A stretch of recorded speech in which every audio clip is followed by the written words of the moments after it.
गौरव निर्विशेष शून्यवादी पाश्चात्य देश तारिणे। जय श्री कृष्ण चैतन्य प्रभु नित्यानंद श्री अद्वैत गदाधर शिवासादि गौर भक्तवृंद। हरे कृष्ण कृष्ण कृष्ण हरे हरे, हरे राम राम राम हरे हरे।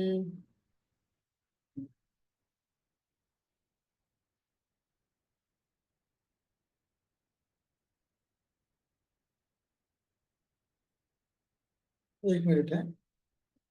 हरे कृष्णा। तो आप सभी को याद होगा कि हमने सत्र कहाँ से चालू किया था? कौन बताएगा? हमने प्रभु किस जी हाँ हरे कृष्ण प्रभु जी, दंडवत प्रणाम प्रभु जी। आज शुरू होगा तीसरा अध्याय 35वां श्लोक। हाँ, तो हमने चर्चा करी थी भगवद गीता से। हमने अपना चर्चा चालू करी थी और बीच में कुछ कारणों से ब्रेक आया। मेरा चार्जर वगैरह उड़ गया था और ये बहुत कुछ हुआ, मदर का एक्सीडेंट, ये सब कुछ हुआ। लेकिन फिर अचानक से भगवान की प्रेरणा से हमने राम कथा चालू करी 3 दिन। और फिर आज से हम अपने भगवद गीता पे वापस आ रहे हैं। तो मेरा आपसे अनुरोध है कि इससे पहले हम चालू करें, आपके जो मित्र वगैरह हैं जो क्लासेस में आते हैं या जो नहीं भी आते हैं, उनको आप फोन करके बोल सकते हैं कि क्लासेस चालू हो गई तो वो ज्वाइन कर लें अभी। तो कौन इसको जो है वो करना चाहेगा, करेक्ट, आई मीन रिमाइंड करना चाहेगा? तो क्या चर्चा किया था हमने पिछले शिफ्ट में?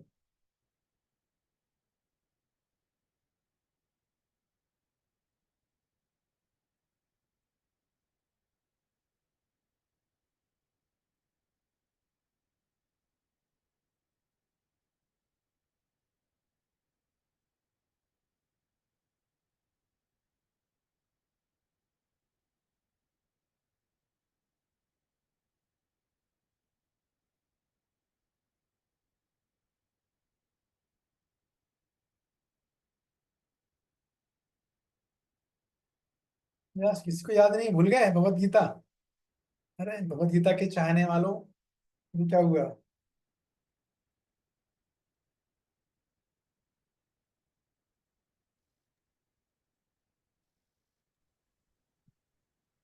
यस राकेश को।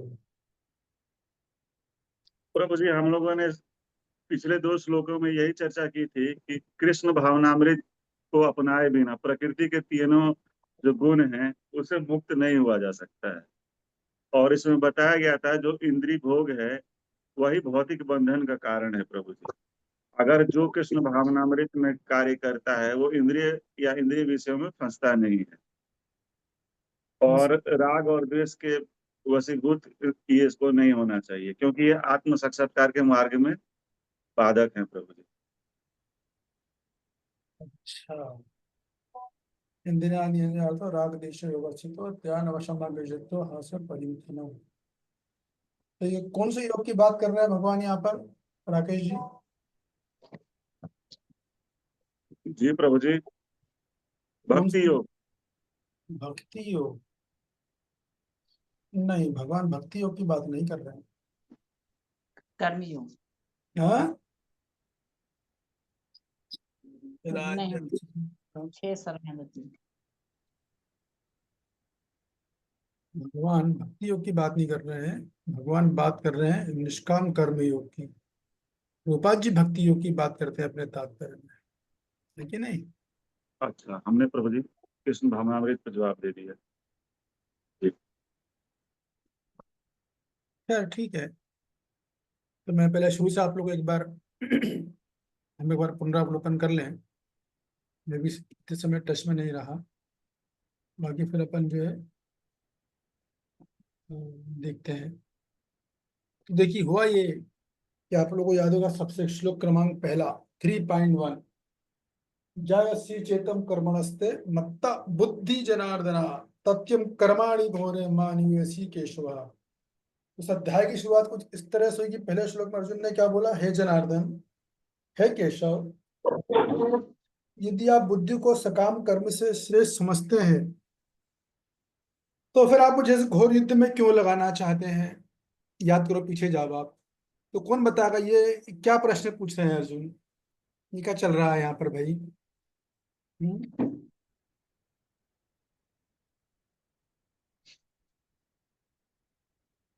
क्या बात चल रही है यहाँ पर? किसी को याद आ रहा है कुछ? क्या पूछा जा रहा है? ऑफकोर्स जो लोग वीडियो ऑन कर सके वो कर लें तो अच्छी बात है। तो किसी को याद नहीं है, बताइए राकेश को। प्रभु जी, यहाँ पे जो चर्चा चल रही है वो ये है कि जनरली ज्ञान योग के ये में अर्जुन ये हैं, पात्र हैं, लेकिन भगवान उन्हें निष्काम कर्म करने के लिए क्यों कह रहे हैं? हाँ लेकिन यहाँ वो तो आप ओवरऑल बता रहे हो, लेकिन अर्जुन का प्रश्न क्या है यहाँ पर? इसको समझ लो आप, मैंने बार बार बोला है, शुरू के 3 श्लोक ही सब कुछ है बस। प्रश्न अर्जुन भगवान नियत कर्म करने को क्यों कह रहे हैं उनको? नहीं नहीं, अर्जुन का प्रश्न का ये पूछ रहा हूँ। अर्जुन का प्रश्न का लिखा है ना, अर्जुन ने कहा। अर्जुन उवाच। बताइए शिवानी जी। हरे कृष्णा प्रभु जी। हम्म। इसमें प्रभु जी अर्जुन प्रश्न पूछ रहे हैं कि यदि आप ज्ञान योग को क्रिया वाले योग से बेहतर मानते हो तो आप मुझे युद्ध यानी सकाम कर्म में क्यों लगा रहे हो। हाँ, बहुत बढ़िया।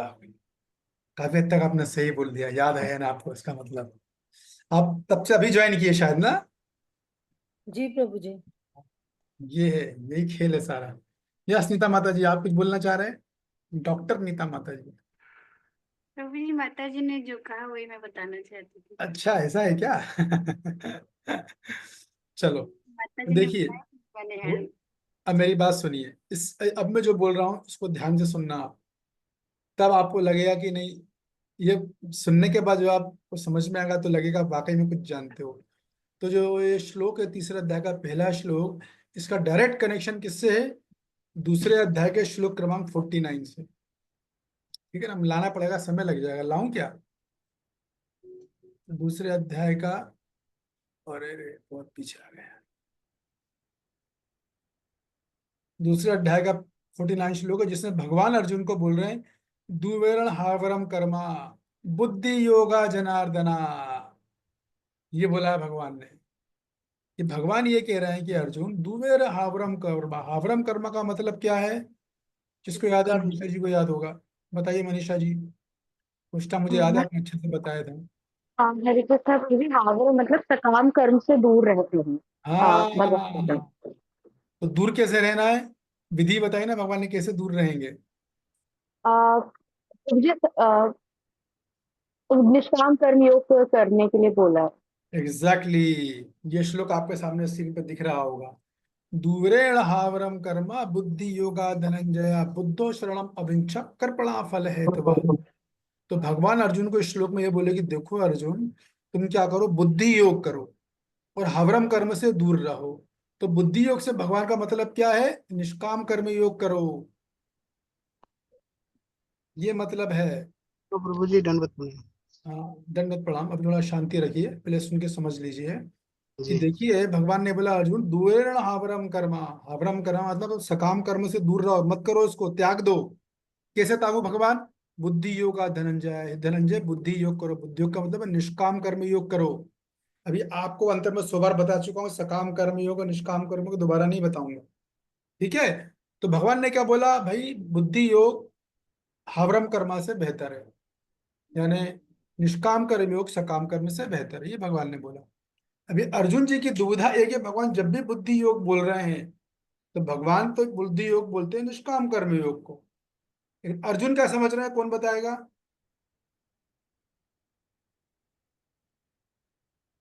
बताइए मनीषा जी। प्रभु जी, इसमें जैसे भी जब भी भगवान बुद्धि योग की बात करते हैं, वो योग को हटा के सिर्फ अर्जुन बुद्धि पर बल देते हैं, बुद्धि के बारे में सोचते हैं। तो बुद्धि का मतलब होता है ज्ञान योग, तो इसलिए वो ज्ञान योग की तरफ आ जाते हैं क्योंकि उनका मन एक्चुअली वही करने के लिए है। तो बिल्कुल इसी सही जवाब। तो भगवान जब बुद्धि योग बोलेंगे तो भगवान बोल रहे हैं निष्काम कर्म योग। पर अर्जुन क्या समझेंगे? ज्ञान योग। क्यों? अर्जुन तो अटैच्ड है ना। आसक्त व्यक्ति को प्रवचन देना बहुत मुश्किल काम है।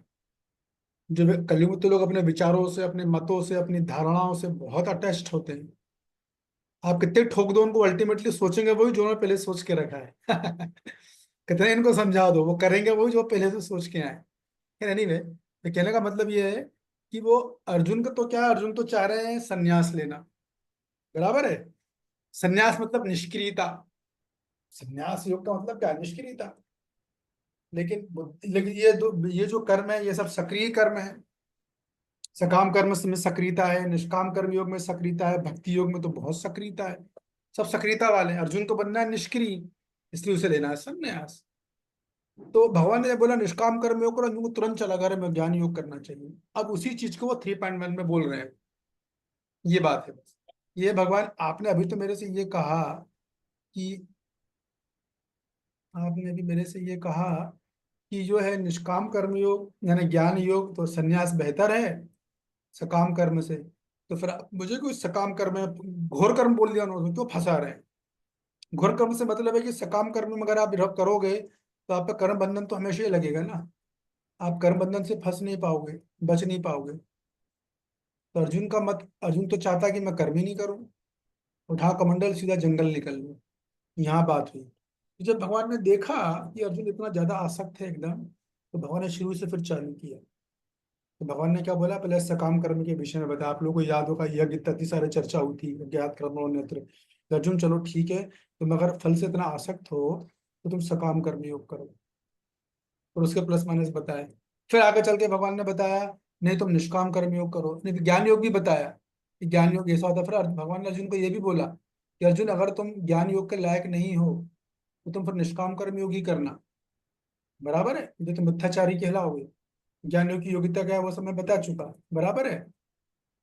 तो ये सारी बात हो गई। तो कुल मिला के भगवान ने ये भी बोला कि अगर मान लो तुम योग्य भी हो, तुम ये सोचते हो कि अगर तुम निष्काम कर ज्ञान योग के योग्य हो तो भी तुम निष्काम कर्म योग करो। ऐसा भगवान ने क्यों बोला, इसकी भी चर्चा हम कर चुके हैं, ठीक है ना? तो कुल मिला के बात ये थी कि अर्जुन, भगवान ने बार बार स्थापित किया कि अर्जुन भाई तुम जो है निष्काम कर्म योग करो, और अर्जुन चाहते हैं ज्ञान योग करना। अब ये भगवान यहाँ पे इसको कंक्लूड कर रहे हैं। तो अच्छे से अर्जुन को समझाएंगे 35वें में, 36वें श्लोक में। तो हम 2 श्लोक पे चर्चा करेंगे, और 37 से एकदम टॉपिक बदलने वाला है। वो भयंकर जबरदस्त टॉपिक है। 37 से लेकर जितने भी श्लोक हो लस्ट पर आधारित है। लस्ट है ना काम वासना है। तो उसमें यदि किसी को कुछ सुधार करना है, आगे बढ़ना है, तो वो टॉपिक कल से चालू करेंगे। हमको बड़ा इंटरेस्टिंग, बहुत रुचिकर टॉपिक है, तो वो सुनना चाहिए। लस्ट से क्या मतलब है, काम वासना से क्या मतलब, उसमें चर्चा करेंगे बढ़िया से। तो अभी फिलहाल क्या है, अभी यहाँ पे हम आज का शब्द श्लोक क्रमांक 35 चालू करेंगे। मैं पढ़ूंगा श्लोक और नीता जी पढ़ेंगे अनुवाद, ठीक है? Sorry, doctor Neeta. श्रेयान सधर्मो विगुणा परधर्म सौनुतिष्ठिता स्वधर्मे निधनम श्रेय पर धर्मो भयावह। बहुत बढ़िया श्लोक है, और ये ऐसा श्लोक है जिसको बहुत गलत तरीके से कोट किया जाता है, इसको समझे बिना। प्रभु जी दंडवत प्रणाम। दंडवत प्रणाम। आवाज थोड़ा तेज है, बड़ा ये आवाज कम आ रहा है आपका। जी प्रभु जी, अभी आ रही? हाँ भाभी। अपने नियत कर्मों को दोषपूर्ण ढंग से संपन्न करना भी अन्य के कर्मों को भलीभांति करने से श्रेयस्कर है। स्वीय कर्मों को करते हुए मरना पराये कर्मों में प्रवृत्त होने की अपेक्षा श्रेष्ठतर है, क्योंकि अन्य किसी के मार्ग का अनुसरण भयावह होता है। यस। तो देखिए यहाँ बड़ी सुंदर, अरे मेरा वीडियो ऑफ है क्या? तो देखिए यहाँ भगवान बड़ी सुंदर और अद्भुत ज्ञान दे रहे हैं, अद्भुत बात बता रहे हैं। वो ये कह रहे हैं कि देखो अर्जुन, भगवान ने सब बताया, सकाम कर्म योग बताया, निष्काम कर्म योग बताया, ज्ञान योग भी बताया। अर्जुन चाहते थे निष्काम कर्म योग ज्ञान योग करना, भगवान चाहते थे कि अर्जुन निष्काम कर्म योग करे, यानी सक्रिय रहे। अपना क्षत्रिय वर्ण है तो क्षत्रिय वर्ण का पालन करो और युद्ध करो। ये तो आप सबको क्लियर है एकदम, ठीक है ना? अब भगवान ने ये बोला कि देखो अर्जुन, कभी कभी क्या होता है, ये लोग दूसरों को देख लेते हैं। हाँ। दूसरों को देखने के बाद, और दूसरों को देखने के बाद वो देखते रहे तो बड़ा अच्छा कर्म करता है, इसकी बड़ी सक्सेस मिल रही है, इसका बड़ा नाम हो रहा है, बड़ा धन आ रहा है, अब मैं भी यही करूँगा, अब मैं भी यही करूंगा। तो भगवान उसी का विरोध कर रहे हैं। इस बात को हम 2 एंगल से लेंगे। पहले हम योगा लीडर की दृष्टि से लेंगे, और दूसरा फिर आज के परिप्रेक्ष्य में भी लेंगे। हम दोनों दृष्टि से लेंगे इसको, ठीक है ना? तो सबसे पहले हम लेंगे योगा लीडर की दृष्टि से। तो सबसे पहले आप ये समझो कि स्वधर्म होता क्या है। श्लोक पे आता हूं। श्रेयान सधर्म विगुणा। हे अर्जुन, तुम्हारा स्वधर्म जो है, अगर वो तुम करो उसमें दोष भी हो, जो आपका स्वधर्म है अगर वो करते समय उसमें अगर दोष भी है, तो भी वो श्रेयस्कर है, यानी बेहतर है। किससे शेयर करे? स्वधर्मे निधनम श्रेया पर धर्मो भयवा। दूसरे का धर्म करने की, दूसरे का धर्म करना बहुत भयावह होता है। तो तुम्हारे कर्म में यदि कोई दोष हो तो भी तुम अपने दोष में ही कर्म करो। अब मान लो आपको दूसरे का धर्म है और आपको लग रहा है ये धर्म मैं अच्छा कर लूंगा, तो मत करो, क्योंकि परधर्म भयावह, वो परधर्म बहुत भयावह होता है। इस बात को बोला जा रहा है। तो स्वधर्म का मतलब क्या होता है? अगर हम वर्णाश्रम से देखेंगे अगर, तो ब्राह्मण का स्वधर्म क्या है? यजन याजन पठन पाठन दान परिग्रह। क्षत्रिय का धर्म पता, युद्ध लड़ना, शांति स्थापित करना, रक्षा करना, समाज में लोगों की कोई अत्याचार ना करे। वैश्य का धर्म क्या है? व्यापार करना, वाणिज्य करना, कृषि करना, गोरक्षा करना। और शूद्र का धर्म है इन तीनों की सेवा करना। तो भगवान ये बोल रहे हैं भाई अर्जुन, कि तुम्हारा देखो जो भी धर्म हो तुम वो ही करो, भले ही तुम्हारे उस कर्म में दोष हो। फॉर एग्जाम्पल, समझाने के लिए बता रहा हूं, मान लो कोई ब्राह्मण है। ब्राह्मण का काम क्या है? अध्ययन करना, अध्ययन कराना, शास्त्र पढ़ना और शास्त्र पढ़ाना। अब वो उसके, मान लो उसके स्वधर्म में उसे दोष कर रहा है, कुछ दोष है, और वो क्षत्रिय को देख रहा है, क्षत्रिय का काम बढ़िया है, इसके पास पावर है, पोजीशन है, लोग उसको प्रणाम करते हैं, डरते हैं इससे, इसका झलझला है एकदम, और मेरा काम है मैं ठीक से कर नहीं पाता हूँ। लेकिन ब्राह्मण और क्षत्रिय का काम अच्छा कर सकता है कुछ कारणों से, पिछले जन्म के संस्कार के कारण, या जो भी कहें। तो अगर वो सोचे कि मेरा कर्म में मैं ठीक से नहीं कर पाता हूँ, उसमें गलतियां होती है, दोष होते हैं, नुकसान होता है, निंदा मिलती है, मैं क्षत्रिय काम करूंगा, तो भगवान बोल रहे कभी मत करना। स्वधर्म निधनम, वो निधन के समान है तुम्हारा, तुम्हारी मृत्यु के समान है वो। पर धर्मो भयावह, दूसरे का धर्म करना बहुत खतरनाक है। मतलब आपका जो स्वधर्म है आप उसे ही करो, आप दूसरे का धर्म मत करो। भली चाहे दूसरे का धर्म आप अपने धर्म से अच्छा कर सकते हो, या अपने धर्म का पालन करने में आप में कोई दोष हो तो भी तुम वो ही करो। हाँ, दोष में सुधार करते रहो, लेकिन अपना धर्म मत बदलो। ब्राह्मण तो ब्राह्मण का ही कार्य करो, क्षत्रिय की नकल मत करो, क्षत्रिय के पूजा पोष को देखकर। या मान लो वैश्य को मत देखो, वैश्य के पास तो बहुत पैसा होता है, पैसे वाले होते हैं वैश्य। बल्कि वैश्य का काम होता है तीनों को सपोर्ट करना, ब्राह्मण क्षत्रिय, ये जिम्मेदारी एक्चुअली में वैश्य की, तीनों को सपोर्ट करते, धन तो वही कमाता है बस, और उस पर टिकी रहती है अर्थव्यवस्था। लेकिन ब्राह्मण के फिर अपने पावर भी होते हैं, ब्राह्मण जो बोल देगा वो होगा, फिर एक श्राप दिया तो खत्म वेश। तो कहने का मतलब यह है कि अपना स्वधर्म करो, आप दूसरे का धर्म मत करो। जो आपका स्वधर्म है वो आप कीजिए, भले आप उससे इसमें दोष हो तो भी आप जो है दूसरे का धर्म मत करो, सोचे कि वो मैं अच्छा कर सकता हूँ। ठीक है, एक बात। दूसरी बात यह है कि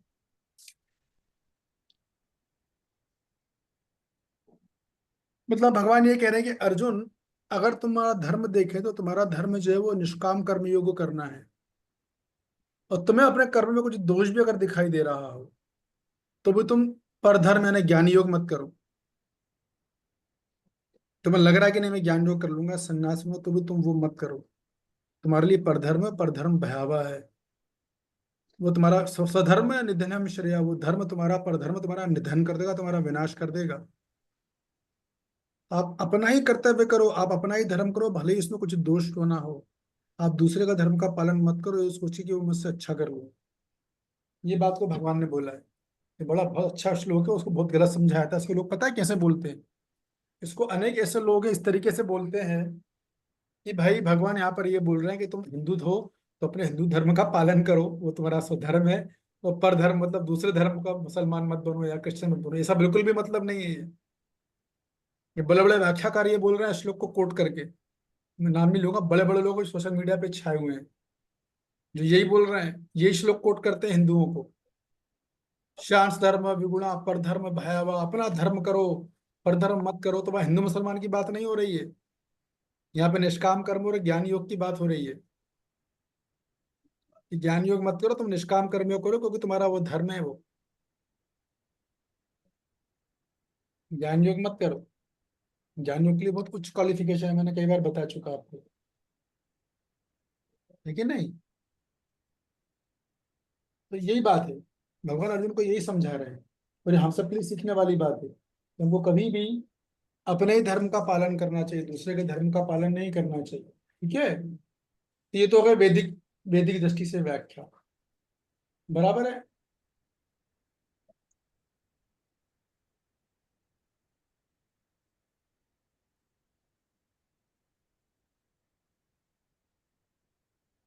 लेकिन अभी क्वेश्चन मत पूछिए राकेश को, सब एंड में।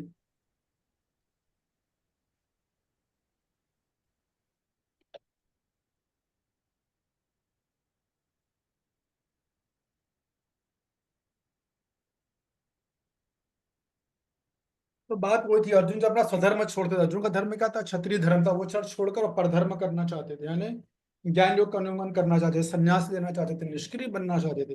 तब भगवान ने बोला कि यदि तुम मान लो तुम ज्ञान मार्ग के योग्य भी हो, तुम अगर सोचते हो कि नहीं नहीं मैं संन्यास ले सकता हूँ, तो उसके योग्य भी हो तो भी तुम वही करो अपना धर्म, क्योंकि तुम्हारे लिए वो परधर्म है और तुम्हारी विनाश का कारण बन जाएगा वो। ये बात है। तो अर्जुन के लिए परधर्म क्या है? संन्यास लेना, यानी ज्ञान योग करना। और अर्जुन का स्वधर्म क्या है? क्षत्रिय होते के नाते युद्ध करना, या योगा लेटर से देखेंगे तो निष्काम कर्म योग करना। इसको समझ लो आप। स्वधर्म का मतलब है, अर्जुन का स्वधर्म है निष्काम कर्म योग करना या युद्ध करना। और परधर्म क्या है? ज्ञान योग करना या संन्यास लेना, वो परधर्म है। तो भगवान ये बोल रहे हैं, अगर तुम योग्य भी समझ रहे हो अपने आप को कि नहीं मैं ये काम अच्छे से कर लूंगा, तो भी मत करना, तो भी मत करना, क्योंकि दूसरे का धर्म करना बहुत भयावह है। मैंने आपको बार बार बोला कि शुरू का अध्याय से लेकर छः तक भगवान ने क्या बोला? निष्काम कर्म योग, भगवत अर्पित निष्काम कर्म योग बोला है भगवान। भगवान उसी की अनुशंसा कर रहे हैं।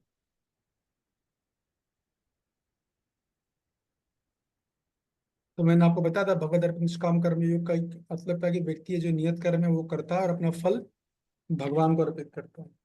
लेकिन भगवत अर्पित निष्काम कर्म योग भक्ति योग नहीं होता, ये भी मैं कई बार बता चुका हूँ। ठीक है ना।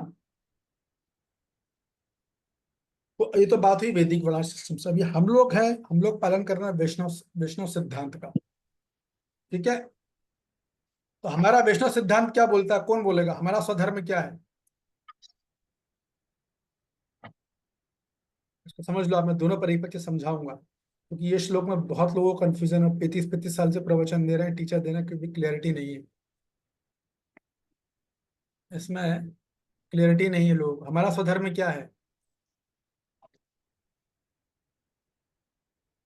बताइए मनीषा जी। तो जी भक्ति योग।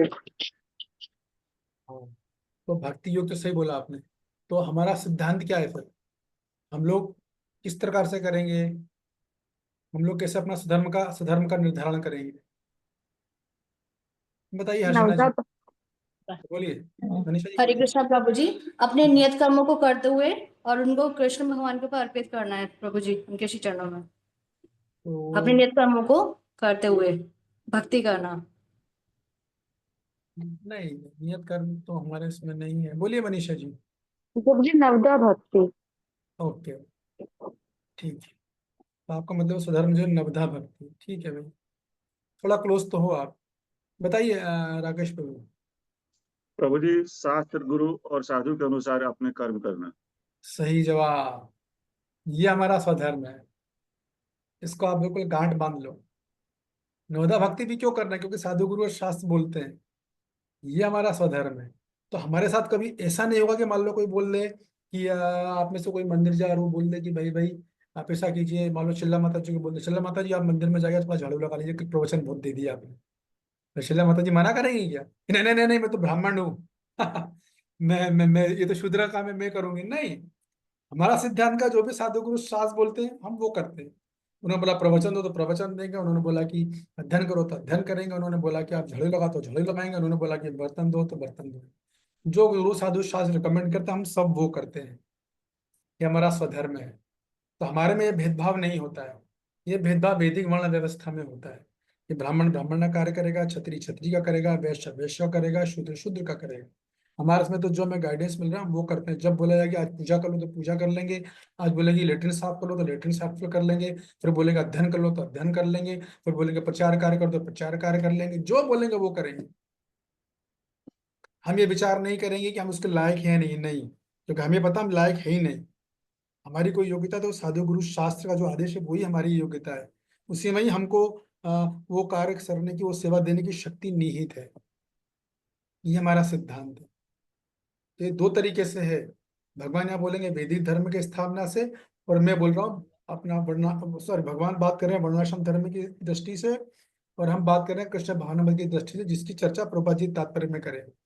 तो आपको दोनों चीजें स्पष्ट समझ में आनी चाहिए, तब आपको प्रभुपाद जी का तात्पर्य बराबर समझ में आएगा, श्लोक अनुवाद भी समझ में आएंगे। नहीं तो बहुत मिस अप्लाई करने वाला है, बहुत जबरदस्त मिस अप्लाई करने वाला श्लोक है ना। ये तो हुई एक बात। अभी जो मैंने बोला ये आपको समझ में आ गया? इसमें कोई संदेह है क्या, फिर मुझे कुछ और बताना है? हालांकि मैं उम्मीद करता हूँ कि समझ में आ गया होगा। मैंने एकदम सिंपल तरीके से समझाने का प्रयास किया है। यदि कोई संदेह प्रश्न तो पूछ लीजिए, फिर हम आगे बढ़ेंगे, क्योंकि इसको मैं तीसरे एंगल से लूंगा। ठीक है ना?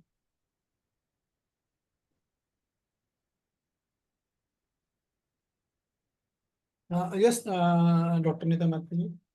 अब हरे कृष्ण प्रभु जी। प्रभु जी, मैं ये पूछना चाहती थी कि जैसे जो पहले के समय में जो वैदिक धर्म जो वर्ण व्यवस्था थी, तो वो भी तो गुरुकुल में जो स्टूडेंट होते थे उनकी क्वालिटीज को देख करके अलग अलग उनको मतलब विद्या दी जाती थी ना। जैसे जो बहुत इंटेलिजेंट बच्चा है उनको ब्राह्मण की पूरी शिक्षा दी जाती थी। और बराबर। फिर वो मतलब क्वालिटी वाइज, तो हाँ फिर हाँ। वहाँ भेद कैसे हो गया फिर ये? अरे भेद, अभी ये तो हम वर्णाश्रम व्यवस्था में तो भेद है ना, आप कंफ्यूज मत हो। ये तो जी। हमारी जो वैष्णव सिद्धांत है उसमें भेद नहीं है। हमारा नहीं, तो जो आदेश आ गया वो हमें करना है। वैष्णव सिद्धांत में तो आपने बताया कि जो भी आदेश मिलेगा वो हम करेंगे। जैसे ये होता है ना कि वैदिक जो व्यवस्था है उसमें ब्राह्मण क्षत्रिय वैश्य शूद्र जो मतलब ये व्यवस्था बनी है, उसमें जो भेद है, तो वो भी तो गुरुकुल में जो स्टूडेंट होते थे उनकी क्वालिटीज के हिसाब से ही तो वो अलग अलग उसमें व्यवस्था में डाला जाता है, या जो पैदा जहाँ होता था उसी के हिसाब से होता था? यानी पैदा से तो है नहीं ना, गुण कर्म विभाग, जी गुण और कर्म, गुण और कर्म के विभाग से।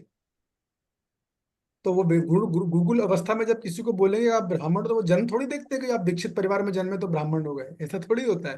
जी वहां तो 15 साल स्टडी करते थे गुरु उस जमाने में तो, और पूरी स्टडी करके उसको तरह तरह की सेवाएं दी जाती थी। शुरू में ब्राह्मण की भी देंगे, छात्र की भी देंगे, सबको देते थे उसको।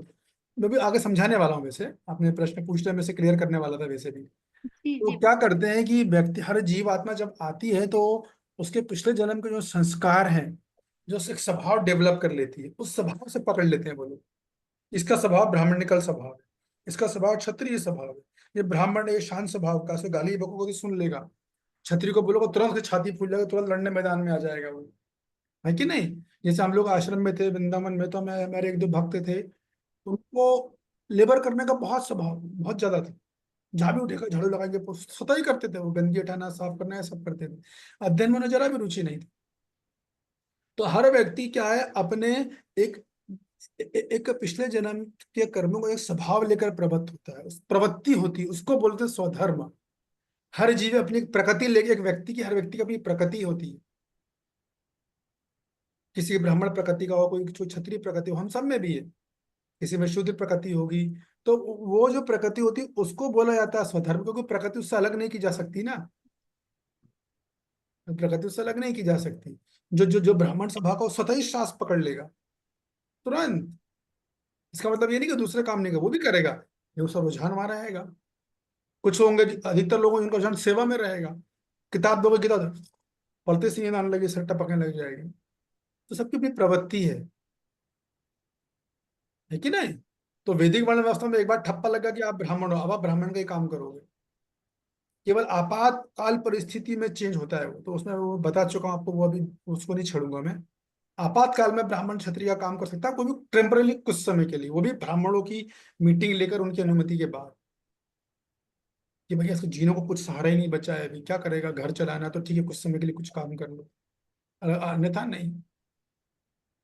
लेकिन वर्ण वैष्णव, इसलिए मैंने पॉइंट को जानबूझ के छेड़ा कि वैष्णव व्यवस्था में तो हमें जो आदेश मिलता है हम वो करते हैं, मगर फिर भी हमको अपनी प्रवृत्ति पता होनी चाहिए कि मेरी क्या स्वभाव है, मेरी क्या प्रवृत्ति है। क्योंकि हम उस प्रवृत्ति के अनुसार सेवा नहीं करेंगे तो हम संतुष्ट नहीं रहेंगे। मान लो किसी की प्रवृत्ति है सेवा करने की, तो कब तक पढ़ेगा शास्त्र? आधा घंटा 1 घंटा पढ़ के छोड़ देगा वो, उसे वो करने दो फिर। तो हम लोग को क्या करते हैं कि हमको हर सेवा थोड़ी थोड़ी कराई जाती है, शास्त्र भी पढ़ो, सेवा प्रैक्टिकल सेवा भी करो, है ना, फंड कलेक्शन भी लाओ। भाई फंड कलेक्शन करना वेश्य का काम है। लाइफ में मैं भी फंड कलेक्शन में लगा, मुझे सेवा मिली तभी मैं करूंगा, क्योंकि मेरे को सेवा दी गई है। फंड कलेक्शन करना है, सब लाने की सेवा दी गई है, डोनेशन कलेक्ट करना है, तो मैं प्रयास कर रहा हूँ।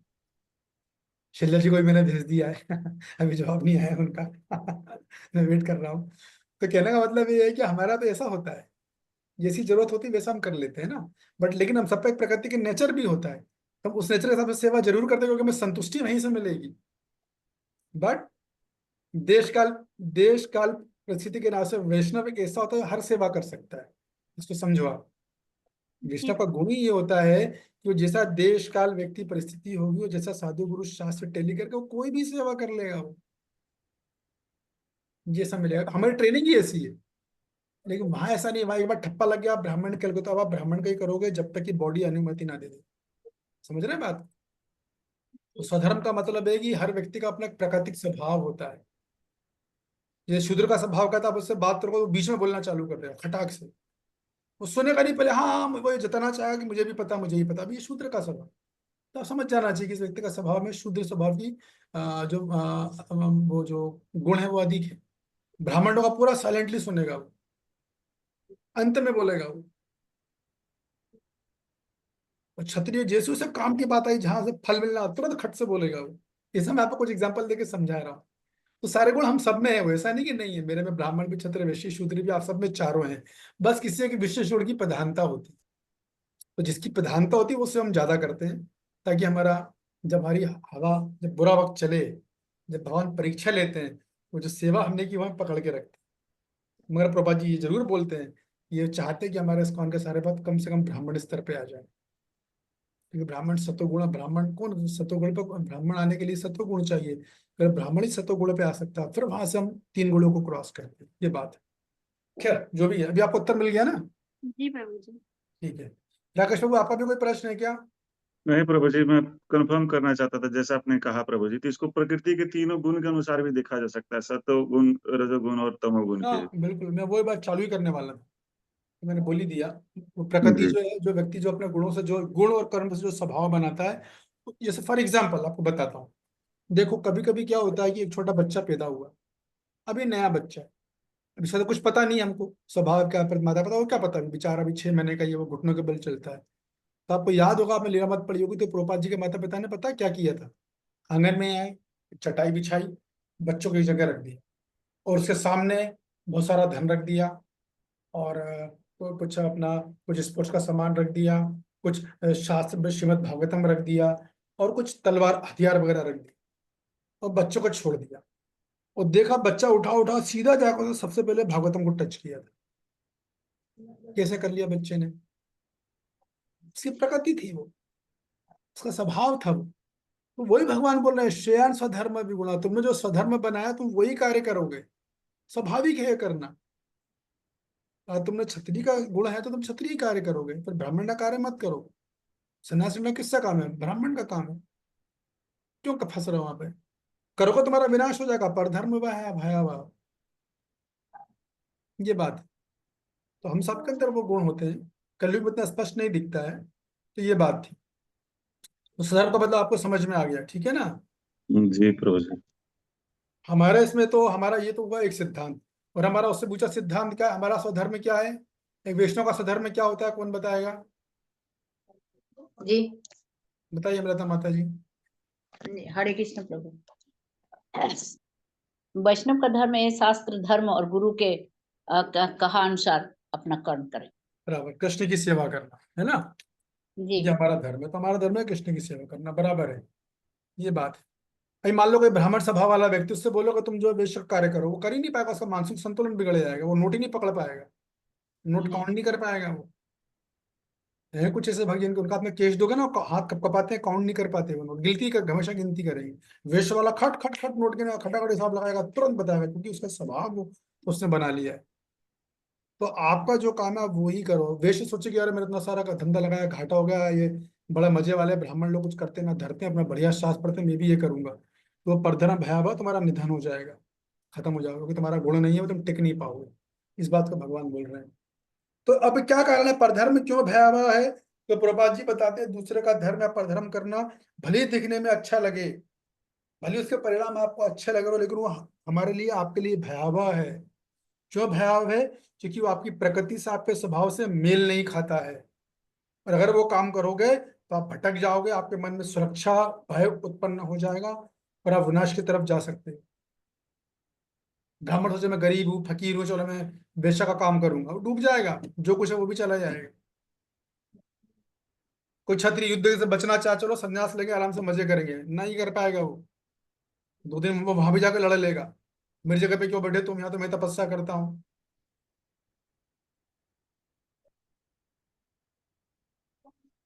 तो भगवान क्या बोल रहे हैं, स्वधर्म निधनम श्रेया, कि तुम अपना स्वधर्म का ही पालन करो, भले ही उसमें निधन हो जाए, वो श्रेयस्कर है। दूसरे के धर्म का पालन करने से आप अपने धर्म का पालन करो, भले ही वो करते करते तुम्हारे प्राण निधन क्यों ना हो जाए तुम्हारा, वो श्रेयस्कर है। क्यों भगवान? पर धर्म भयावह, दूसरे का धर्म करना बहुत खतरनाक है। तो मैं बार बार, अब हम इसको मैं प्रैक्टिकल ले रहा हूँ कि हमें कभी भी दूसरों को देख के दूसरों की नकल नहीं करनी चाहिए। वो ऐसा कर रहा है, वो सफल है, तो मैं भी ये काम करूंगा, नहीं। हमारे लिए वो भयावह है। जैसे मैं कई बार बोलता हूँ ना, भले हम इतने लोग एक साथ में हैं, हम सबकी परीक्षा भगवान ले रहे हैं, लेकिन विश्वास कीजिए हम सबका क्वेश्चन पेपर अलग अलग है और हम सबके आंसर भी अलग अलग है। तो तू भाई, तू उसी कॉपी क्यों कर रहा है उसे क्वेश्चन पेपर की? तो अपने क्वेश्चन पेपर में परफेक्ट बनो। प्रतिस्पर्धा करनी है तो अपने आप से करो, दूसरों से मत करो। नहीं तो भयावह हो। कोई मॉडल सफल होगा तो हम भी मॉडल बनेंगे, बाहर के लोग तो यही करते हैं। एक लड़का आईआईटी करा, हम भी आईआईटी करेंगे, तुम्हारा नेचर नहीं है वो, नहीं कर पाए। यही तो हो रहा है आजकल। आजकल एजुकेशन क्या सिखाए, लोग बस सब भेड़ चाल चल रहे हैं। पहले सबको था इंजीनियर बनना, डॉक्टर बनना, इसी में लगे थे, बन गया, फ्रस्ट्रेट हो गए, क्योंकि आपका स्वभाव नहीं है वो। बन भी गए तो सफल नहीं होंगे। मैं से 2-3 लोगों से मिला हूं मैं, जो बोल रहे हैं। ये तो खैर व्यवहारिक रूप से है। तो कुल मिला के यहाँ पर शास्त्रिक बात यही है कि आपका जो धर्म है आप वही कीजिए, आप अपने धर्म से मत कीजिए। भले ही अपना धर्म करते तुम्हारा निधन हो जाए, अर्जुन तुम्हारा युद्ध है, तुम्हारा धर्म है युद्ध करना, भले तो युद्ध में मारे जाओ, तुम्हारे लिए वो श्रेयस्कर है बजाय युद्ध से पलायन करना। अर्जुन यदि युद्ध में क्षत्रिय धर्म का पालन करते हो, मारे भी जाएंगे तो कहाँ स्वर्ग जाएंगे, वो श्रेयस्कर है। ये पलायन करेंगे ना, नरक में जाने वाले हैं। ये बात है। तात्पर्य प्रभुपाद जी पहले बता रहा हूँ क्या बोलने वाले हैं। तो प्रभुपाद जी क्या बोलेंगे, प्रभुपाद जी तो ये बोलेंगे, भाई चाहे कोई भी जाति हो, कोई भी वर्ण हो, सबसे ऊपर भगवान की सेवा है, भक्ति हो, ये हमारा सर्वोच्च धर्म। साधु गुरु शास्त्र के अनुसार करना है, भक्ति हो गया। फिर भले चाहे वो शूद्र हो, स्त्री हो, वैश्य हो, कोई भी हो, भक्ति सबके लिए है। तो वैष्णव सिद्धांत स्वधर्म है ना, ये गुरु साधु शास्त्र के अनुसार कृष्ण की भक्ति करना है। तो वो कोई भी करेगा, चाहे वो शूद्र हो, शूद्र से नीचे, शूद्र का शूद्र नीचे वाले हो, चांडाल हो, कुत्ते का मांस खाता, वो जो है ना, वो जो नीचे की जो योनियां जो बताई है भागवतम में, क्या नाम है, कौन सा श्लोक है वो, किरात हुणांद कुलिंद फसास, सबका नाम लिया भगवान ने। जो शूद्र से भी नीचे है वो भी हो, सब कर सकते हैं। एग्जाम्पल कौन है इसका? अभी चर्चा करी हमने रामायण में, भील जाति ये है। हाँ, भील सबरी जाति माता के प्रभु। सबरी सबरी माता। हाँ, निम्न जाति की स्त्रियों को साक्षात भगवान लेने आए उनको, क्योंकि वो ऊपर चली गई, उसने स्वधर्म किया, आत्मा का स्वधर्म किया। तो देखिए क्या बोलते हैं अपना डॉक्टर नीता माता जी, आप जो पूछ रही थी ना, उसका एक्चुअल उत्तर ये भी है कि ब्राह्मण क्षत्रिय वैश्य शूद्र ये शरीर का स्वधर्म है। लेकिन जो वैष्णव सिद्धांत से आत्मा का स्वधर्म है क्या? भगवान की भक्ति करना। तो भील जाति की होने के बाद भी, शूद्र से भी नीचे होती है भील, वो होने के बाद भी उन्होंने आत्मा का स्वधर्म किया और अपने अपने जो है भगवान खुद ने लेने आ गए। ऐसी गुरु का आदेश पे भक्ति करी उन्होंने। एक्चुअली उनको इस सफलता मिली है, वो गुरु का आदेश पे मिली है, बता दूं मैं। उनका सफलता उन्होंने जो किया वो तो है ही, लेकिन भगवान का दर्शन उनको अपनी भक्ति से नहीं मिले, तो उनकी भक्ति साधु गुरु शास्त्र के अनुसार थी, इसलिए मिले थे। ये बात। तो बाकी हमारे वैष्णव आचार्य से बलदेव विद्याभूषण है, विश्वनाथ चक्रवर्तीपाद है, और या दूसरे आचार्य हैं, सब यही बोल रहे हैं, भाई आत्मा का स्वधर्म तो भगवान की भक्ति करना है, और भगवान की भक्ति करके करना ही सर्वश्रेष्ठ है। और परधर्म क्या है? भगवान की भक्ति को छोड़कर कुछ भी करोगे वो परधर्म। धर्म यानी शुद्ध भक्ति।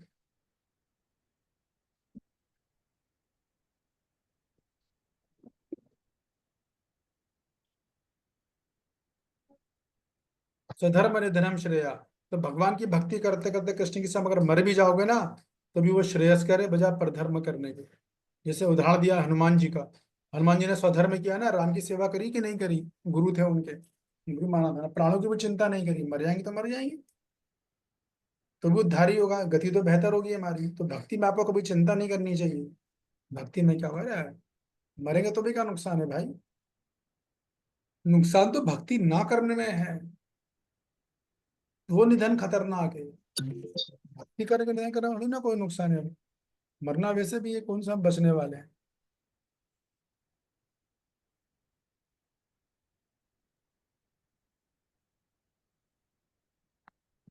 परधर्म भयावह का विश्वनाथ चक्रवर्ती अर्थ ये बताते हैं, यदि कोई परधर्म करता तो वो क्या करता, आत्मा को अपनी आत्मा को अधोगति की ओर ले जाता है। परधर्म अगर वो कर रहा है, जैसे अर्जुन अगर परधर्म करेंगे तो वो क्या करेंगे, आत्मा अधोगति को जाएगी।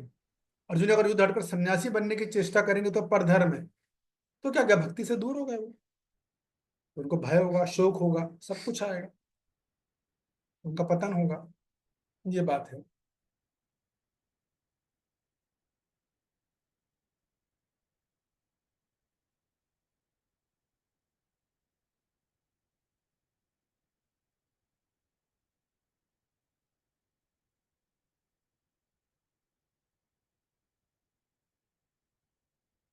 हमारे परंपरा के, वैष्णव परंपरा के आचार्य, इनका नाम है श्री वीर राघवाचार्य। तो प्रभुपाद जी ने कई बार इनको अपने तात्पर्य में जो है कोट किया है। तो वो एक दो चीजें बड़ी अच्छी बताते हैं। वो बताते हैं कि देखिए, भगवान इस श्लोक में क्या बोल रहे हैं, अपने कर्तव्य पालन की निष्ठा को बता रहे हैं कि जो आपका कर्तव्य पालन है, जो धर्म है आपका, उसके पालन ही में प्रति आपकी निष्ठा होनी चाहिए, और वही शरणागति है। आप जो जैसे जिस धर्म हो वैसा आप काम करो। वैष्णव हो अगर आप, या वैष्णवी हो, नवदा भक्ति करो बढ़िया से। और जिसकी आवश्यकता पड़े, जैसे आप घर में, हम लोग देखो घर में हम पूजा करते हैं, ब्राह्मण का काम है। घर में हम झाड़ू नहीं लगाते क्या? लगाते हैं, वो शूद्र का काम है। भगवान की सेवा के लिए कर रहे हैं तो करेंगे। और ऐसी सेवा अगर मान लो कोई, ऐसी सेवा करते समय अगर मृत्यु भी हो गई तो भी हम परम गति को प्राप्त होंगे, सदगति होगी। भगवान के बर्तन धो रहे थे, या हम उनके झाड़ू लगा रहे थे, पोछा लगा रहे थे, और मृत्यु हो गई, कोई नुकसान नहीं, चुप रहो, साधु गुरु शास्त्र के अनुसार किया हमने। ये बात है। मान लो अभी मैं राम कथा करी थी, तो ये मैं नहीं कह रहा, ये भी राघवाचार्य बोलते हैं कि भगवान राम ने भरत को ये सब कहा था कि तुम क्या करो, जब वो चित्रकूट में लेने आए थे, और भरत जी ने बोला नहीं नहीं, मैं इस गद्दी के योग्य नहीं हूँ, मैं इसके योग्य नहीं हूँ, आप ही शासन चलिए, आप वापिस चलिए। तो भगवान राम ने कहा ठीक है, एक काम करना कि तुम गद्दी पे मत बैठना, तुम बस राज चलाओ। ऐसा उनको बोला था, ये मेरी चढ़ पादुका लेकर जाओ, लाकर रख दो, तो तुम मेरे प्रतिनिधि के रूप में कार्य करना, ऐसा बोला था। अभी मान लो ऐसा बताते हैं, मान लो और भरत जी ने अपना स्वधर्म का पालन किया, बड़े भाई के आज्ञा का पालन किया, वैसे ही चलाया। लेकिन मान लो अगर वो राजा बन जाते तो क्या होता, वो परधर्म हो जाता। भले ही वो राज्य करने के योग्य होते, भरत राज्य करने के योग्य थे। यही बात तो भगवान अर्जुन को बोल रहे हैं, भले तुम ज्ञान कर, तुम ये सोचो तुम योग्य हो तो भी मत करो। वहां पर क्या बोला, निष्काम कर्म योग करो क्योंकि समाज में उदाहरण देना। यहाँ पर क्या बोल रहे हैं, परधर्म भयावह हो जाएगा ये। तो वीर राघवाचार्य यही बोलते हैं कि भरत जी गए थे तो उन्होंने, अगर वो राजा बन जाते तो परधर्म होता तो उनका पतन हो जाता, लेकिन उन्होंने ऐसा नहीं, उन्होंने स्वधर्म का पालन किया। ये बात थी बस कुल मिला के। श्यान सुधर्म विगुणा परधर्म सौनिष्ठिता स्वधर्म निधनम श्रेय परधर्म भयावह। इसी प्रकार अभी एक और चीज बता रहा हूँ भक्ति योग में, कि हमको भी यदि हमें लग रहा है कि हम कोई सेवा हम करते हैं, फॉर एग्जाम्पल भक्ति में कई सेवाएं होती हैं, हम सेवा करो, हमें लग रहा है वो सेवा अच्छी नहीं है, और हमने देखा दूसरा सेवा बढ़िया से कर रहा है, उसको बड़ी नाम प्रशंसा हो रही है, हम क्या सोचते हैं हम भी वो सेवा करें। अभी वो गलत है, खुद से करना गलत है, खुद से करना गलत है। तो हमको चर्चा करनी चाहिए, ऐसा ऐसा मैं करूँ, क्या करूँ, बोलते हैं तो करो, नहीं तो मत करो। फिर अपनी सेवा भले दोष है वही करते रहो। ये भी एक सिद्धांत है, भक्ति के अंदर भी ये सिद्धांत। वो क्लोजअप में लेता हूँ, अरे भैया बढ़िया है तो अच्छे प्रवचन देते हैं, उनको तो बढ़िया प्रसिद्धि मान सम्मान मिलता। अभी मैं भी चालू, अब मेरे को सेवा छोड़कर मैं भी जो है यही चालू कर देता हूँ। गलत है वो। हाँ, परेशानी आ रही है, आप चर्चा कीजिए, योग्य योग्य साधु चर्चा कीजिए, विचार विमर्श कीजिए। अगर वो कहते हैं तो करें, और वो मना करते हैं तो मत करें, इच्छा करें। अभी देखा था भक्ति लोग में जाते कोई भी सब अपने मन से उठा लेते। क्यों? क्योंकि वो उनको अच्छी लग रही है, उन्होंने कुछ बेनिफिट दिख रहा है। उन्होंने दूसरों को देखा, ये माइक पे बड़ा अच्छा बोलता है, उससे बड़े लोग प्रभावित हो गए, मैं भी अभी छोड़ता हूँ, मैं भी माइक पे बोलना चालू कर। नहीं, वो आपका स्वभाव नहीं है। वो आपका स्वभाव, अपने स्वभाव के अनुसार काम करो आप, तो आप संतुष्ट रहोगे। हकीकत बात है, हमारा जो स्वधर्म है, जो हमारा स्वभाव है, उस अनुसार अगर हम कार्य करते हैं तो हम संतुष्ट रहते हैं लाइफ। आप एग्जाम्पल से समझा देता हूँ। मैं किसी व्यक्ति से मिला था, तो एक बार मुलाकात हुई, उससे 1 साल बाद फिर दोबारा मेरी मुलाकात हुई, 2 साल बाद।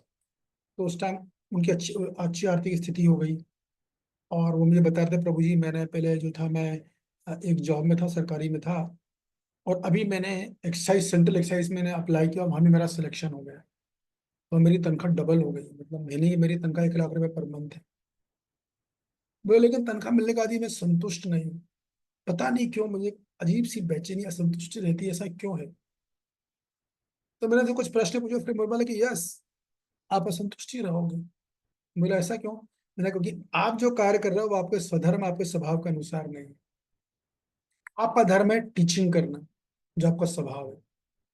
बोला हाँ, मुझे बहुत रुचि है इसमें। नहीं, अगर आप शिक्षक बनते तो भली तनख्वाह कम मिलती है आपको, हालांकि शिक्षक की तनख्वाह ही बहुत है, 50-60 से तो चालू होती है, ये मान लो मिलती भी कम तनख्वाह, आप संतुष्ट रहते। लेकिन आपने वो जॉब क्विट करके आपने ये वाला जॉब लिया पैसे के लिए, आप संतुष्ट नहीं हो। बोला हाँ, ये बात है।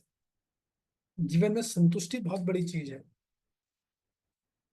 और लोग क्या सोचते हैं कि जितना पैसा कमाएंगे उससे हम संतुष्ट हो जाएंगे, जरूरी नहीं है ऐसा, जरूरी नहीं है। हाँ, पैसा जरूरी है, हमारे बेसिक पैसा जरूरी है। तो ऐसा कुछ करना चाहिए जिससे हम अपने स्वधर्म को ना छोड़े, अपने धर्म के हिसाब से, अपने स्वभाव के हिसाब से आचरण करें, तो जो भी हमारा धर्म, फिर हम संतुष्ट रहेंगे। ठीक है? किसने पढ़ा था तात्पर्य? नेताजी तात्पर्य पढ़िए। तो देखिए, मैंने बहुत कुछ आपको तात्पर्य की सारी बातें समझा दी हैं।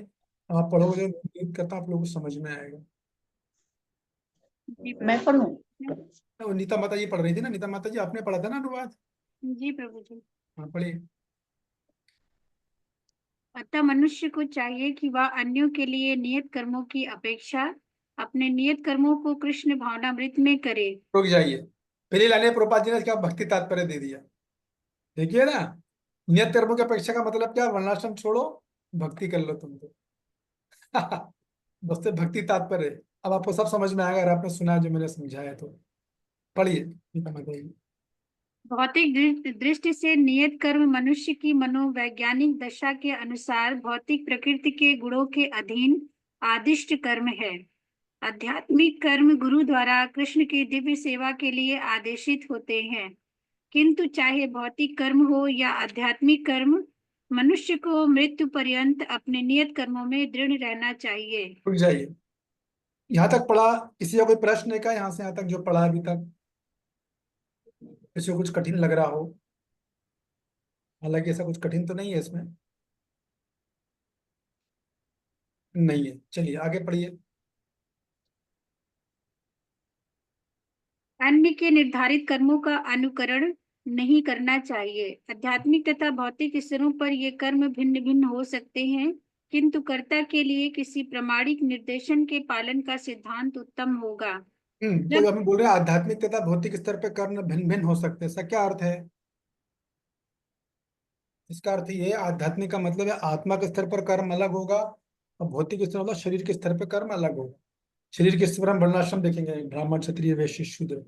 आध्यात्म में करेंगे हम आत्मा का सीधे भक्ति करेंगे, ये बोल रहे हो, तो कर्म अलग अलग होंगे। सही बात है, बराबर है। आगे पढ़िए। जब मनुष्य प्रकृति के गुणों के वशीभूत हो तो उसे उस विशेष अवस्था के लिए नियमों का पालन करना चाहिए, उसे अन्यों का अनुकरण नहीं करना चाहिए। हाँ, तो देखिए सब एक ही चीजें कनेक्टेड है। यदि मान लीजिए किसी में, जैसे प्रकृति के 3 गुण होते हैं, सत्वगुण, रजोगुण और तमोगुण होते हैं ना, तो किसी में सत्वगुण प्रधान होता है, किसी में रजोगुण प्रधान होता है, किसी में तमोगुण प्रधान होता है, किसी में मिक्सचर होता है। तो मनुष्य को चाहिए कि वो किस गुण से प्रभावित हो, उसके अनुसार ही वो कार्य करे। वो दूसरों के गुण की, भली वो कार्य उससे अच्छा से नहीं हो रहा, लेकिन दूसरे की नकल ना करे, दूसरे का अनुकरण नहीं करे। ये देखिए आगे प्रभुपाद जी ध्यान से समझाएंगे तो आपको और स्पष्ट हो जाएगा। बोलिए। उदाहरणार्थ, सतोगुणी ब्राह्मण कभी हिंसक नहीं होता, किंतु रजोगुणी क्षत्रिय को हिंसक होने की अनुमति है। इस तरह क्षत्रिय के लिए हिंसा के नियमों का पालन करते हुए विनष्ट होना जितना श्रेयस्कर है, उतना अहिंसा के नियमों का पालन करने वाले ब्राह्मण का अनुकरण नहीं। हर व्यक्ति तो ये अब आपको समझ में आ गया कि भाई ब्राह्मण हिंसक नहीं होता, लेकिन क्षत्रिय को तो हिंसक बनाया जाता है, क्योंकि समाज की रक्षा करनी है। तो अगर मान लो ब्राह्मण सोचे मैं भी हिंसा करूंगा, तो नहीं, परधर्म भाया बजाऊंगा। क्षत्रिय सोचे नहीं मैं हिंसा नहीं करूंगा, तो ब्राह्मण का काम करूंगा, नहीं, वो विनाश का कारण बन जाएगा। तो किसी का अनुकरण मत करो आप, आपने प्रकृति के गुण के अनुसार जो स्वभाव प्राप्त किया है उसके अनुसार कार्य करो। ठीक है, आगे चलिए। हर व्यक्ति को एकाएक नहीं अपितु क्रमशः अपने हृदय को स्वच्छ बनाना चाहिए। किंतु जब मनुष्य प्रकृति के गुणों को लांघ कर कृष्ण भावनामृत में पूर्णतः लीन हो जाता है, तो वह प्रामाणिक गुरु के निर्देशन में सब कुछ कर सकता है। तो हर व्यक्ति को हृदय को स्वच्छ करना वन टाइम मेथड नहीं है, एक रात में माला जाप करी, बटन दबाया और सुबह शुद्ध भक्त बन गए, ऐसा नहीं है। ये प्रोसेस है, प्रक्रिया है, धीरे धीरे क्रमशः शुद्धिकरण होता है। हाँ, सदा अपना प्रयास अच्छा करता है, लेकिन जब वो पूरी तरह से शुद्ध भक्त बन जाता है, जब तीनों गुणों को लांघ लेता है, तब वो गुरु का निर्देशन में फिर कुछ भी कर सकता है। फिर वो गुरु के निर्देशन में कुछ भी कर रहा है। परशुराम जी थे, ब्राह्मण कुल में जन्म लिया, कितने की गर्दन काटी उन्होंने, फिर वो कुछ भी कर, उस पर कर्म बंधन नहीं लगेगा। ये बात है। आगे और समझाएंगे प्रभा जी, पढ़िए। कृष्ण भावनामृत की पूर्ण स्थिति में एक क्षत्रिय ब्राह्मण की तरह और एक ब्राह्मण क्षत्रिय की तरह कर्म कर सकता है। दिव्य अवस्था में भौतिक जगत का भेदभाव नहीं रह जाता। उदाहरणार्थ, विश्वामित्र मूलतः क्षत्रिय थे, किंतु बाद में वे ब्राह्मण हो गए। इसी प्रकार परशुराम पहले ब्राह्मण थे, किंतु बाद में वे क्षत्रिय बन गए। हाँ, तो कब होगा ये लोग? जब आप ब्रह्म तीनों में गुणों के ऊपर क्रॉस कर लोगे, तब आप किसी का कुछ भी काम कर लोगे, तब आपको कोई कर्म बंधन नहीं लगना। जैसे विश्वामित्र क्या थे, सॉरी, ब्राह्मण थे अपने, विश्वामित्र मुनि, वो कौन थे? वो ब्राह्मण नहीं थे, वो क्षत्रिय थे, लेकिन वो ब्राह्मण बन गए, ब्राह्मण ने कार्य किया उन्होंने। परशुराम जी ब्राह्मण कुल में जन्म लिए, लेकिन कार्य क्षत्रिय की, क्योंकि वो तीनों गुणों से ऊपर है, वो कर सकते हैं, हम जैसे लोग या दूसरे लोग नहीं कर सकते। ये बात थी। ठीक है, आगे पढ़िए। ब्रह्म में ओके स्थित सर। ब्रह्म में स्थित होने के कारण ही वे ऐसा कर सके। किंतु जब तक कोई भौतिक स्तर पर रहता है, उसे प्रकृति के गुणों के अनुसार अपने कर्म करने चाहिए। साथ ही उसे कृष्ण भावनामृत का पूरा बोध होना चाहिए। बहुत बढ़िया, प्रभा जी ने क्लियर कर दिया कि जब तक हम लोग भौतिक गुणों से प्रभावित हैं, तो हमारा जो गुण के अनुसार हमें कार्य करना चाहिए, वो थोड़ा अधिक करना चाहिए, जैसे मैंने पहले बोला। और बाकी फिर कृष्ण भक्ति के भी प्रयास करते रहो। इसे हमारे प्रभुपाद जी ने हर तरह की सेवाएं दी हुई, सब अनलिमिटेड सेवाएं, ताकि जो भी जिस व्यक्ति का गुण हो, वो उस गुण में पहले सेवा करे और फिर धीरे धीरे अपने गुण से ऊपर उठने का प्रयास करे। ये बात है। तो कुल मिला के हर हाल में जो भी हमारा स्वधर्म है, जो प्रकृति गुणों से हमने स्वभाव प्राप्त किया है, उसी के अनुरूप कार्य करना, भले ही उस कार्य में कुछ दोष हो, दूसरों का कार्य ना करें, दूसरों को देखकर कार्य ना करें, भले ही हम उससे अच्छा कर सके, हमको ऐसा लगे कि हम अच्छा कर सकते हैं, तो भी ना करें। अपना कार्य में दोष हो, वो करते करते मरना श्रेयस करे, बजाय दूसरे का कार्य करने। पर धर्म भयावह, ये बात है। ठीक है, आगे चले। हाँ, ये यहाँ से टॉपिक चेंज होने वाला है।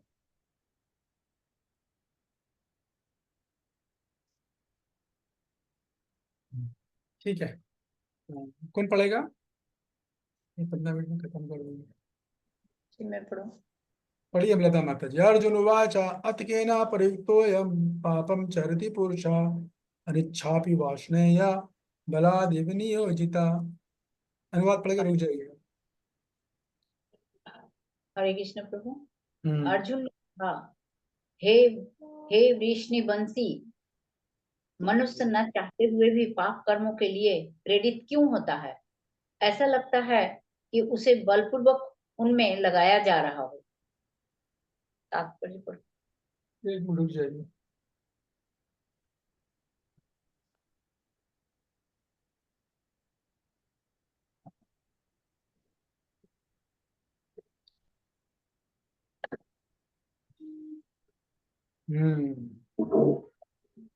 देखिए, अभी आप में से कोई बता दे अचानक से अर्जुन ने प्रश्न क्यों पूछ लिया? ये क्या बात हो गई भाई?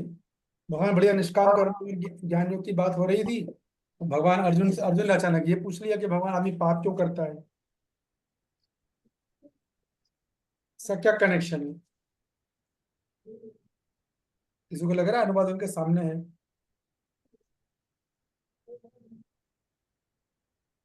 प्रभु जी मैं बोलूं? हाँ बोलिए राकेश प्रभु। प्रभु जी यहाँ पे अर्जुन का ये है ना सोचना कि जनरली आत्मा का स्वभाव तो भगवान की भक्ति करना है, लेकिन वो प्रकृति के गुणों से प्रभावित होकर वो फिर दूसरी तरफ इंक्लाइंड हो जाता है। प्रभु जी अच्छा, ठीक है। तो मेरा अभी आप लोगों से प्रश्न है, जिसको उत्तर देना होगा वो डायरेक्ट नहीं बोलेंगे, हाथ उठाएंगे। भगवान ने अभी तक मैं कई बार बोल चुका, आज भी कई बार बोला, योगा लीडर के हिसाब से किस योग की अनुशंसा करी है? Raise the hand, would like to answer. एक मिनट।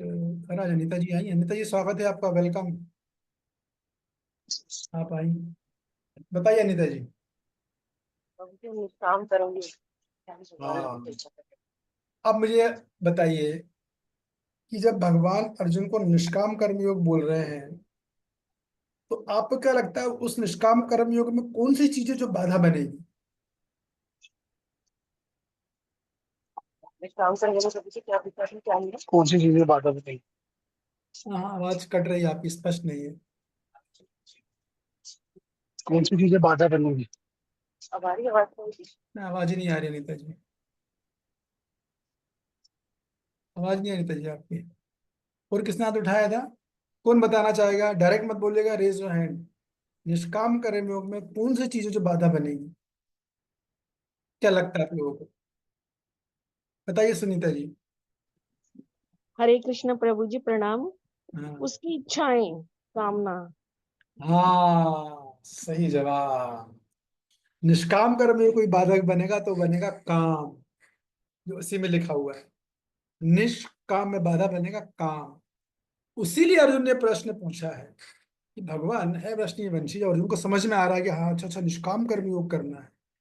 तो उसे तो पता है अर्जुन को कि भाई निष्काम कर्म योग करने में एक दिक्कत आती है, वो काम, काम वासना या फल की इच्छा इत्यादि।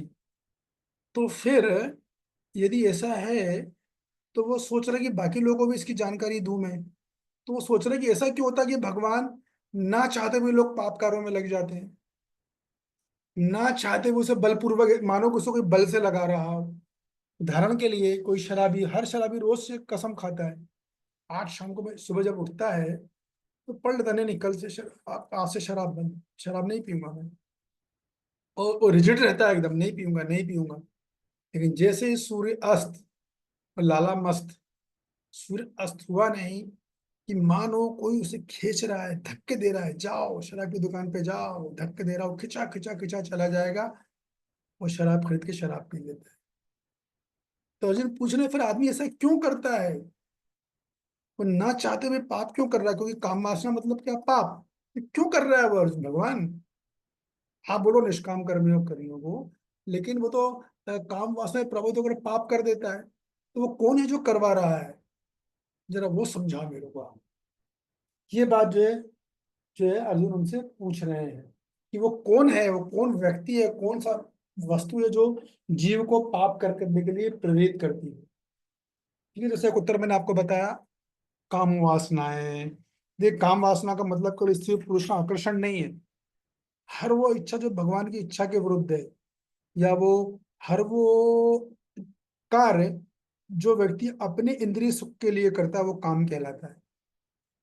और हर वो कार्य जो साधु गुरु कृष्ण की प्रसन्नता के लिए किया जाता है, उनकी उनकी प्रीति के लिए किया जाता है, वो होती है भक्ति।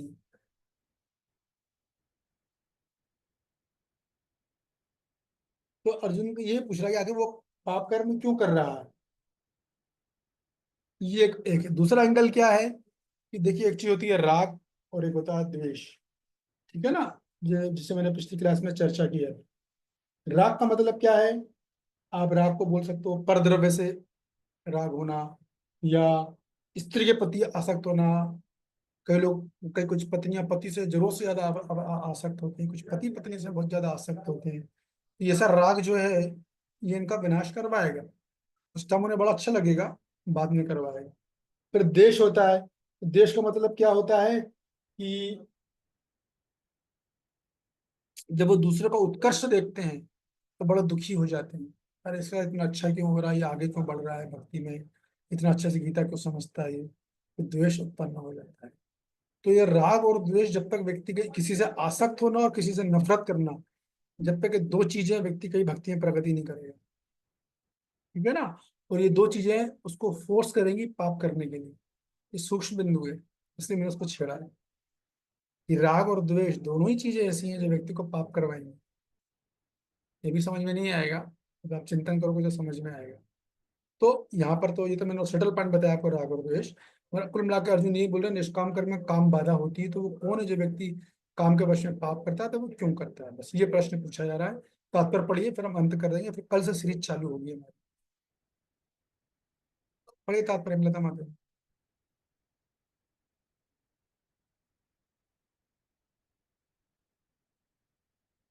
सोनू माता जी, आप पढ़ोगे? यस प्रभु जी। हरे पढ़िए। कृष्ण प्रभु जी। हरे कृष्णा, पढ़ रही हूँ प्रभु। कहाँ चले जीवात्मा गए आप? परमेश्वर का, नहीं नहीं चार्ज नहीं था। अर्जुन ने थी तात्पर्य। जीवात्मा परमेश्वर का अंश होने के कारण मूलतः आध्यात्मिक, शुद्ध एवं समस्त भौतिक कल्मशों से मुक्त रहता है।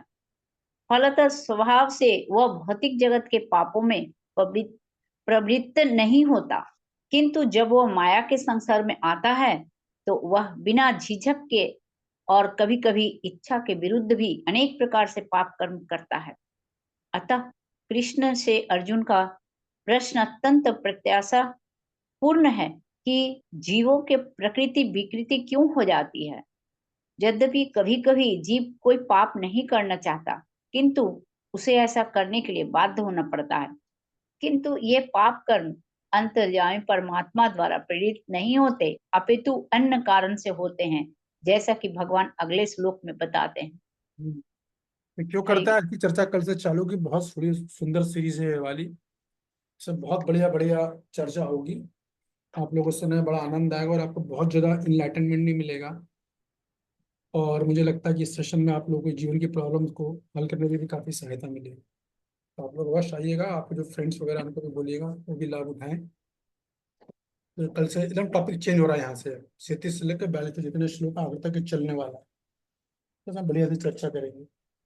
बहुत काम की चीज है। जो व्यक्ति ना चाहते हुए पाप कर बैठता है, इच्छा नहीं है उसकी, फिर भक्तों से भी होता है। भक्त तो खैर ज्ञानी नहीं है, लेकिन जो भक्ति कर रहा है उनसे भी हो जाता है। क्यों, वाह, ये बात है। ठीक है, थैंक यू वेरी मच।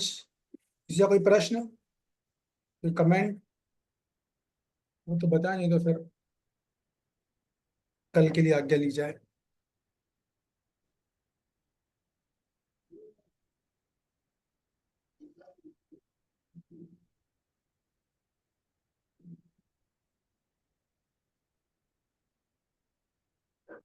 ममता जी, आपका प्रश्न है क्या, आपने हाथ उठाया?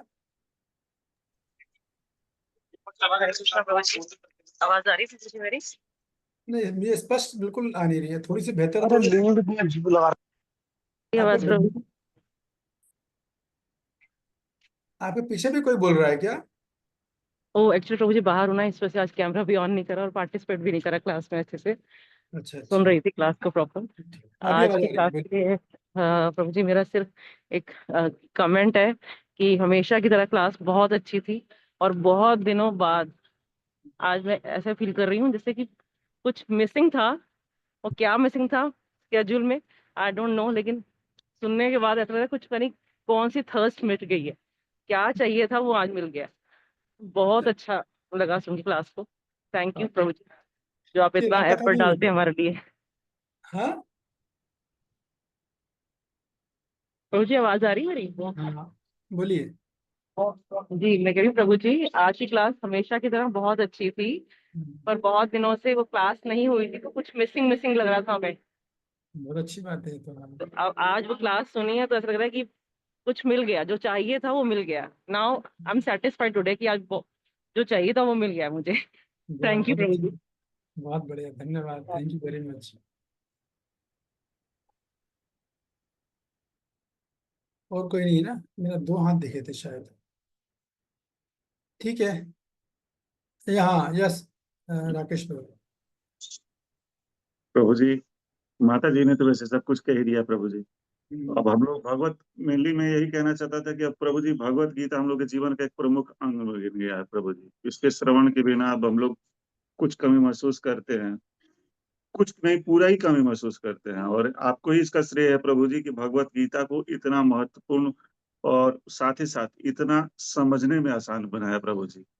और समझ के साथ साथ कैसे इसको पढ़ना है, कैसे अपने जीवन में लाना है, और भौतिक जीवन में नहीं, भौतिक जीवन के साथ साथ आध्यात्मिक जीवन में भी कैसे भगवत गीता का योगदान है, ये प्रभु जी आपके माध्यम से हम लोग सीख रहे हैं प्रभु जी। आपका बहुत बहुत धन्यवाद प्रभु जी। हरे कृष्ण, दंडवत प्रणाम। हम्म। हाँ तो आप लोग का राम कथा में मजा नहीं आया क्या? नहीं आया था प्रभु जी, राम कथा तो हरि अनंत, हरि कथा अनंत था, वो तो हमेशा कभी भी ये नहीं हो सकता। लेकिन वर्तमान परिप्रेक्ष्य में प्रभु जी और आज के दौर में भगवत हाँ गीता। तो ये बाबा गीता का सबसे प्रभु की गीता अगर समझ नहीं पाए तो फिर आपको कुछ आनंद नहीं आने वाला। यस वो तो सही बात है, सिद्धांत वही है। यस सुनीता जी बोलिए। हरे कृष्ण प्रभु जी। हाँ जी। पहले तो मैं ये कहना चाहूंगी, मुझे जो, मैं तो वैसे बहुत नई हूँ, पर आप जो समझाते हैं मुझे बहुत अच्छी तरीके से समझ में आता है, और आपका समझाने का तरीका बहुत अच्छा मुझे लगा। और मैं ये प्रश्न ये पूछना चाहती हूँ कि जैसे विश्वामित्र जी क्षत्रिय थे, तो उन्होंने जो वशिष्ठ जी से जब मिले तो उन्होंने ब्राह्मण बनना चाहा, तो ये ठीक कैसे था? नहीं उनकी इच्छा थी ना, उनका उनसे प्रतिस्पर्धा चलती थी, है कि नहीं? वो अच्छा। राजर्षि थे, विश्वामित्र राजर्षि थे, उन्होंने अपना पूरा बहुत बड़े राजा थे वो, छोटे मोटे राजा नहीं थे, बहुत बहुत बड़े राजा थे वो। तो लेकिन अच्छा। बस फिर उन्होंने अपना सारा त्याग किया, राज का पाट का त्याग किया, अपना सारा लोभ निकाला, सारी सारी आसक्ति हटा के फिर वो जंगल में तपस्या करने गए। लेकिन बस उनको तपस्या की तो उन्हें राजर्षि की उपाधि मिली। जब उन्हें बगल पता चला कि बगल में एक और ऋषि है, वो ब्रह्मर्षि बोलते हैं, क्योंकि जो ब्राह्मण से आता है ऋषि बनता है वो ब्रह्मर्षि कहलाता है। तो उन्होंने कहा मैं भी ये बनूंगा, क्योंकि रजोगुण थोड़ा था ना, रजोगुण में प्रतिस्पर्धा की भावना होती है, तो वो था, तो उन्होंने कहा मैं अच्छा। ब्रह्मर्षि बनूंगा। तो इसलिए उन्होंने गुरु वशिष्ठ से कॉम्पिटिशन किया, फिर दोनों का काफी युद्ध बुद्ध भी हुआ, आपको तो पता है सब वो कहानी, ये सब हुआ। ये तो इच्छा थी उनमें, इच्छा है तो निकलेगी, वो रुकेगी थोड़ी। अच्छा। हम्म। ठीक है प्रभु जी, धन्यवाद। बहुत अच्छे से समझ में आ गया प्रभु जी।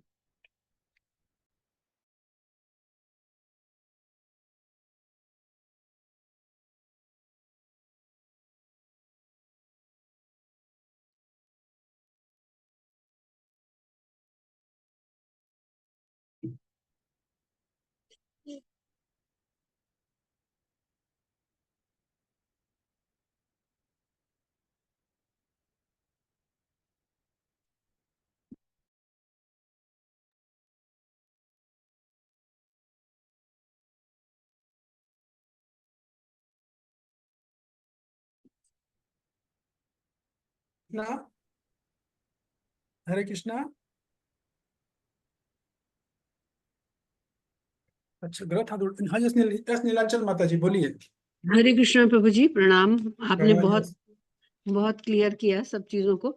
मैं ये प्रश्न पूछना चाहती हूँ कि आत्म दृष्टि से तो बिल्कुल समझ में आ गया कि सबको भक्ति की ओर ही बढ़ना होता है, और अल्टीमेट तो यही है। बट जो शारीरिक दृष्टि से आपने कहा कि गुण और स्वभाव अपना अपना जो होता है, पूर्व जन्म अर्पित है, पूर्व जन्म अर्जित है गुणों से, तो हम अपना गुण कैसे पहचाने? जैसे हम लोग तीनों ही गुण में रहते हैं, बट ज्यादा किस गुण में रहते हैं ये कैसे पहचाने? पहले तो हम खुद को पहचाने कि हमारा गुण, और तो ये प्रश्न मेरा है आपसे। हाँ बहुत अच्छी बात प्रश्न है आपका। तो देखिए उसके लिए सबसे, ऐसा नहीं है आप इसे पहचाना बहुत कठिन है, ऐसा भी नहीं, पहचान सकते हैं। सबसे पहले जैसे से गीता जी जैसे भी अब चर्चा हम लोग कर रहे थे ना, जैसे आप गीता को सुनते जाओगे ना, समझते जाओगे, वैसे वैसे आपको खुद ये अनलर्टन होता जाएगा कि मैं कहाँ पर बैठ रहा हूँ, मेरा क्या स्वभाव है, और मैं कहाँ आगे बढ़ रहा हूँ। जैसे गीता खुद में अपने आप में इतनी पोटेंसी है कि आप ठीक से समझ के से भी आप अध्ययन कर रहे हो, तो निश्चित है कि जिनमें सत्वगुण नहीं वो सत्वगुण की तरफ बढ़ रहे हैं, और जिनमें सत्वगुण था उनमें सत्वगुण की मात्रा बढ़ रही है। और ऐसे करते रहेंगे करते रहेंगे करते रहेंगे तो वो तीनों गुण भी क्रॉस हो जाएंगे। तो वही है अजब है, गुरु साधु और शास्त्र, इन तीनों के माध्यम से हम बिल्कुल पहचान सकते हैं। फिर भी कोई डाउट है पर्सनली, यदि आपको ऐसा व्यक्ति लगता है जो आपको इस विषय में ज्ञान दे सकता है तो उससे चर्चा कर सकते हैं हम समय समय पर आगे से आप जी चलोगे ना तो 14वां अध्याय आएगा, वहां तक तो आपको सबको क्लियर समझ में आ जाएगा। फिर भी आप जी 14वां अध्याय पढ़ना, भगवद गीता का समय निकले ना, उसमें हाँ भगवान जी, अच्छे से समझाया है, वो लक्षण बताए ना उन्होंने प्रभु जी। पूरे लक्षण बताए। हाँ जी सतुगुण वाला आदमी क्या खाता है, क्या पीता है, कैसे सोता है, कैसे बोलता है, रजोगुण वाला क्या खाता है, क्या पसंद करता है, क्या नहीं खाता है, सब बोला गया है उसमें। तमोगुण वाला क्या खाता है, क्या पीता है, उसमें अच्छे से बोला गया है। और उसके पहले भी बोला जाएगा, बीच में से भगवान थोड़ा थोड़ा बोलेंगे, वहां तो हम्म। क्लियर है एकदम। जैसा आप और गीता, और मैक्सिमम टाइम हम किस में क्या लाइकिंग से भी पता चलेगा क्या लाइक हाँ, करते हैं। और अरे अभी भी पता चलेगा, जब मैं चर्चा चालू करूंगा ना अभी, इसमें भी बहुत कुछ पता चलेगा आपको। जी प्रभु जी। अभी जो सीरीज चालू होगी कल से, कल जी से प्रभु कर जी। रहे हैं तो पता चलेगा आपको, धीरे धीरे समझ में आएगा, सुनते जाओगे तो आपको क्लैरिटी आती जाएगी। जी Prabhu ji, thank you Prabhu ji, thank you very much. Hare Krishna Prabhu ji, प्रणाम आपको। हरे कृष्णा। तो हम यहीं पे एंड करते हैं। वाञ्छाकल्पतरुभ्यश्च कृपा सिन्धुभ्यश्च पतितनां पावनेभ्यो वैष्णवेभ्यो नमो नमः। तो नहीं ना कोई, मैं एंड कर रहा हूँ यहाँ पर। हरे कृष्णा प्रभु रमन प्रणाम। हाँ यस, हाँ इनको माता जी। हरे कृष्ण प्रभु जी, दंडवत प्रणाम। दंडवत प्रणाम, दंडवत प्रणाम, हरे हरे कृष्ण कृष्ण प्रभु जी, दंडवत प्रणाम। दंडवत आज प्रणाम। सारे पुराने भक्त आ गए हैं प्रभु जी। हरे हरे कृष्ण प्रभु कृष्ण जी दंडवत प्रभु जी, प्रणाम। दंडवत प्रणाम। आज हरे आज कृष्ण मैसेज प्रभु का जी, असर हुआ। दंडवत प्रणाम। आपने कॉल किया था क्या? जी प्रभु जी, कॉल भी किया था, मैसेज भी किया था। मेरा बहुत बढ़िया है, बहुत अच्छा किया, धन्यवाद, थैंक यू सो मच आपकी सेवा के लिए।